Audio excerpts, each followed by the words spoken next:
ਹਾਜੇ ਕੁੱਤੇ ਨੂੰ, ਇਹ ਮੇਰਾ ਡਾਇਲੌਗ ਹੈ, ਹਾਜੇ ਕੁੱਤੇ ਨੂੰ ਇਹ ਚੀਜ਼ ਸੋਚਣੀ ਚਾਹੀਦੀ ਸੀ। ਤੇ ਸਾਡੇ ਵਾਸਤੇ ਕੀ ਸੋਚਿਆ 10 ਸਾਲ ਚੌਧਰੀ ਸਾਹਿਬ ਨੇ ਸਾਡੇ ਵਾਸਤੇ ਕੀ ਕੀਤਾ?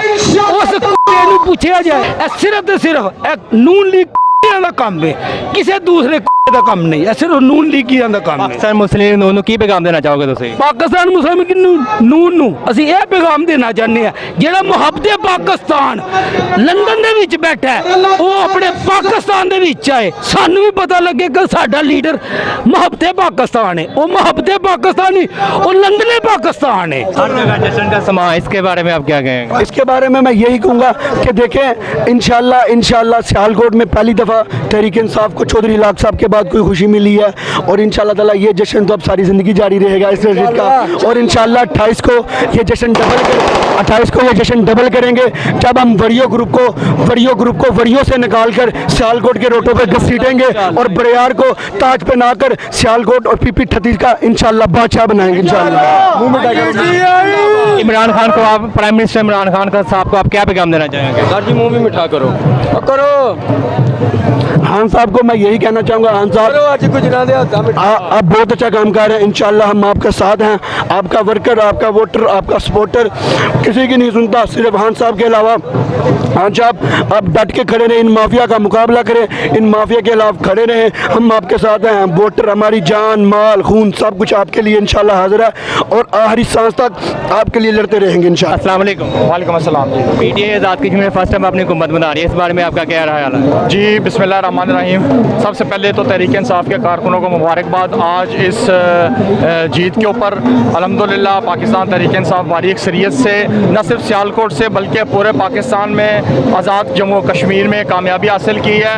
और जहाँ तक आपका सवाल है कि पहली बार हुकूमत बना रही है, तो पहली बार हुकूमत ऐसे ही नहीं बन रही, इसके पीछे एक 22 साल जदोजहद है प्राइम मिनिस्टर इमरान खान साहब की, चेयरमैन पाकिस्तान तहरीक इंसाफ की और तहरीक इंसाफ के कारकुनों की। उसकी वजह से आज हुकूमत बनने जा रही है, और हुकूमत सिर्फ पहली बार इस वजह से बनने जा रही है कि लोगों ने ये रेफरेंडम दिया है। रेफरेंडम है एक किस्म का ये कि पहले लोगों ने KPK में पाकिस्तान तहरीक इंसाफ को गवर्नमेंट दी, और उसके बाद इलेक्शन में भारी अक्सरियत से कामयाब कराया, और फिर पूरे पाकिस्तान ने भी तहरीक इंसाफ को कामयाब कराया और इमरान खान को वज़ीर आज़म बनाया। और आज लोगों ने एक रेफरेंडम किया है जो पाकिस्तान तहरीक इंसाफ की पिछले गुज़िश्ता 3 साल कारकर्दगी है, आज ये उस पर मोहर लग गई है कि इमरान खान की जो तब्दीली का नारा था वो कामयाब है, जिसकी वजह से आज तमाम तर सीटों पर पूरे आज़ाद जम्मू कश्मीर के जहाँ जहाँ पर हल्के हैं पाकिस्तान तहरीक इंसाफ को कामयाबी मिली है। और इंशाअल्लाह ताला इसी तरह से तहरीक इंसाफ अपने झंडे गाड़ती रहेगी, और आने वाली नस्लों को इससे फैज़ भी मिलता रहेगा, और पाकिस्तान कायद आज़म मोहम्मद अली जिन्ना और अल्लामा इकबाल का पाकिस्तान भी बनेगा।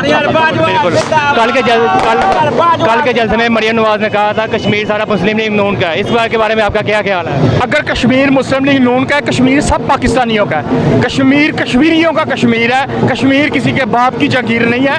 लेकिन अगर उन्होंने कहा था कि मुस्लिम लीग नून का गढ़ है, तो आज वो मुस्लिम लीग नून का गढ़ कहाँ गया?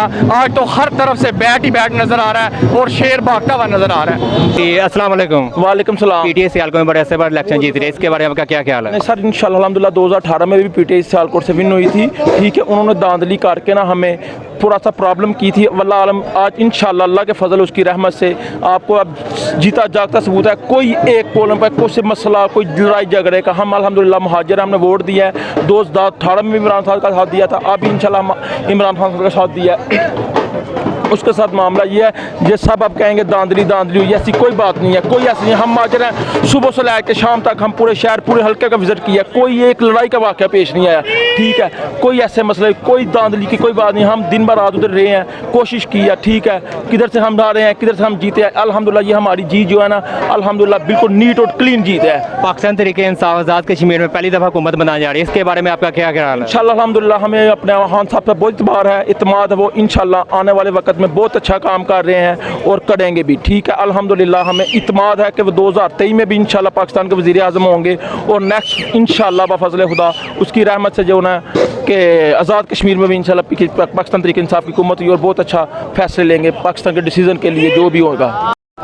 अस्सलाम वालेकुम। वालेकुम अस्सलाम। सियालकोट से पाकिस्तान तहरीक इंसाफ जीती है, इसके बारे में आपका क्या ख्याल है?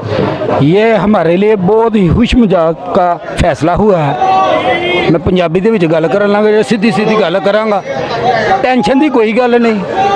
ਜ਼ਿੰਦਗੀ ਦਾ ਪਹਿਲਾ ਇਲੈਕਸ਼ਨ ਤਰੀਕੇ ਇਨਸਾਫ ਜਿੱਤੀ ਹੈ ਤੇ ਇਸ ਤਰੀਕੇ ਦਾ ਜਿੱਤੀ ਹੈ। 1985 ਤੋਂ ਲੈ ਕੇ 2021 ਦਾ ਇਹ ਉਹ ਇਲੈਕਸ਼ਨ ਹੈ ਜਿਹੜਾ ਅਸੀਂ ਭਰਪੂਰ ਤਰੀਕੇ ਦੇ ਨਾਲ ਮੁਹਾਜਰ ਹੋ ਕੇ ਅਸੀਂ ਜਿੱਤੇ ਆ। ਪਰ ਹਾਜੇ ਕੁੱਤੇ ਨੂੰ, ਇਹ ਮੇਰਾ ਡੈਲੇਗੇ ਹਾਜੇ ਕੁੱਤੇ ਨੂੰ ਇਹ ਚੀਜ਼ ਸੋਚਣੀ ਚਾਹੀਦੀ ਸੀ ਕਿ ਸਾਡੇ ਵਾਸਤੇ ਕੀ ਸੋਚਿਆ। 10 ਸਾਲ ਚੌਧਰੀ ਸਾਹਿਬ ਨੇ ਸਾਡੇ ਵਾਸਤੇ ਕੀ ਕੀਤਾ। ਉਸ ਕੁੱਤੇ ਨੂੰ ਪੁੱਛਿਆ ਜਾਏ। ਕਸ਼ਮੀਰ ਕਾਨੂੰਨੀ ਸਾਡੇ ਗਰੀਬਾਂ ਦਾ ਹੱਕ ਸੀ, ਸਾਨੂੰ ਪਲਾਟ ਕਿਉਂ ਨਹੀਂ ਦਿੱਤੇ ਗਏ ਜਿਹੜਾ ਮਰਜ਼ੀ ਸੀ ਉਸ ਟਾਈਮ। ਹੁਣ ਦੇ ਵਕਤ ਦੇ ਵਿੱਚ ਸਾਰੇ ਕਹਿੰਦੇ ਪਏ ਨੇ ਕਿ ਉਹ ਪਲਾਟ ਕਸ਼ਮੀਰ ਕਾਨੂੰਨੀ ਦੇ ਪਲਾਟ ਮੁਹਾਜਰਾ ਦੇ ਨੇ ਜਿਨ੍ਹਾਂ ਦੇ ਵਿੱਚ ਸਾਡਾ ਵੋਟ ਕਾਸਟ ਨਹੀਂ ਹੋਇਆ। ਕੁਝ ਵੋਟ ਐਸੇ ਨੇ ਜਿਹੜੇ ਸਾਡੇ ਕਾਸਟ ਹੀ ਨਹੀਂ ਹੋਏ। ਸਾਡੇ ਆਪਣੇ ਜ਼ਾਤੀ ਘਰ ਦੇ ਵੋਟ ਜਿਹੜੇ 16 ਵੋਟ ਨੇ ਜਿਨ੍ਹਾਂ ਦੇ ਵਿੱਚੋਂ ਅਸੀਂ 3 ਵੋਟ ਕਾਸਟ ਕੀਤੇ ਨੇ। ਇਹ ਸਿਰਫ ਤੇ ਸਿਰਫ ਇਹ ਨੂਨ ਲੀਗ ਕੁੱਤਿਆਂ ਦਾ ਕੰਮ ਹੈ, ਕਿਸੇ ਦੂਸਰੇ ਕੁੱਤੇ ਦਾ ਕੰਮ ਨਹੀਂ। ਇਹ ਸਿਰਫ ਨੂਨ ਲੀਗੀਆਂ ਦਾ ਕੰਮ ਹੈ। पाकिस्तान मुस्लिम लीग ਨੂੰ ਕੀ ਪੈगाम ਦੇਣਾ ਚਾਹੋਗੇ ਤੁਸੀਂ? ਪਾਕਿਸਤਾਨ ਮੁਸਲਿਮ ਨੂਨ ਨੂੰ ਅਸੀਂ ਇਹ ਪੈਗਾਮ ਦੇਣਾ ਚਾਹੁੰਦੇ ਆ, ਜਿਹੜਾ ਮੁਹੱਬਤੇ ਪਾਕਿਸਤਾਨ ਲੰਡਨ ਦੇ ਵਿੱਚ ਬੈਠਾ ਹੈ ਉਹ ਆਪਣੇ ਪਾਕਿਸਤਾਨ ਦੇ ਵਿੱਚ ਆਏ। ਸਾਨੂੰ ਵੀ ਪਤਾ ਲੱਗੇ ਕਿ ਸਾਡਾ ਲੀਡਰ ਮੁਹੱਬਤੇ ਪਾਕਿਸਤਾਨ ਹੈ। ਉਹ ਮੁਹੱਬਤੇ ਪਾਕਿਸਤਾਨ ਨਹੀਂ, ਉਹ ਲੰਡਨੇ ਪਾਕਿਸਤਾਨ ਹੈ। पाकिस्तान तहरीक इंसाफ पाकिस्तान तहरीक इंसाफ कश्मीर से पहली दफ़ा अपनी हुकूमत बनाने जा रही है, इस बारे में क्या ख्याल है? इंशाअल्लाह ताला कामयाब होएगी। यही हुकूमत मोदी कंजर ਨੂੰ ਪੈਗਾਮ ਸਿੱਧਾ ਸਿੱਧਾ ਦਿਨਾਏਗੀ। ਹੁਣ ਤੁਹਾਨੂੰ ਸਾਹਿਬਜ਼ਾਦਾ ਹਮਦ ਦਾ ਕਿੰਨੀ ਉਮੀਦ ਹੈ, ਤੁਹਾਨੂੰ ਕਿੰਨੀ ਬਾਨੀ ਉਮੀਦ ਹੈ ਦੂਸਰਾ? ਮੇਰੇ ਮਹੱਲੇਦਾਰ ਹੈ ਸਾਹਿਬਜ਼ਾਦਾ ਹਮਦ ਰਜ਼ਾ, ਮੈਂ ਉਹਦੇ ਉੱਤੇ ਪੂਰਾ ਯਕੀਨ ਹੈ, ਮੈਨੂੰ ਪੂਰਾ ਈਮਾਨ ਹੈ। ਉਹ ਬੰਦਾ ਨੇਕ ਹੈ, ਅੱਛਾ ਹੈ। ਦੂਸਰਾ ਕੋਈ ਭੈੜਾ ਕਹਿੰਦਾ ਤੇ ਪਿਆ ਕਿਹੜਾ ਭੈੜਾ ਕਵੇ, ਕਿਉਂਕਿ ਉਹ ਆਪ ਭੈੜਾ ਹੈ। ਮੇਰੇ ਵਾਸਤੇ ਉਹ ਨੇਕ।